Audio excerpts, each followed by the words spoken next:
Yung arrow na yon, yung nakalagay na headshot sa word na bugo, yun lang po. Wala nang ibang ibig sabihin. Na headshot hindi ibig sabihin na babarilin sa ulo? Hindi po. Hindi na barilin sa ulo. Hindi ganun. Pati malayo sa personality ko yan. Hindi ko, alam ko naman ng tama at saka mali sa sa mga Bali yung arrow lang na yon na pupunta kay sa presidente natin is galing doon sa word na bugo. Yun lang yun. Yung bugo sa amin kasi bugo sa Bisaya, sa Tagalog bobo, yun lang yun. Bakit mo nasabi yun, sir? Ano ko lang yun sa mga nangyayari ngayon, mga nangyayari ngayon na problema, kaya pero hanggang doon lang po yun, hindi talaga komento ko lang yun, komento lang. As a leader in this country, yun lang po yun. Pero hindi sa personality.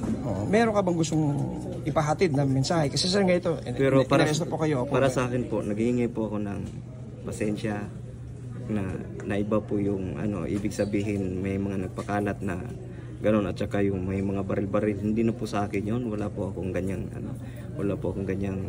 mga datingan or yung sa akin lang yung image na yun lang talaga, na komento ko lang.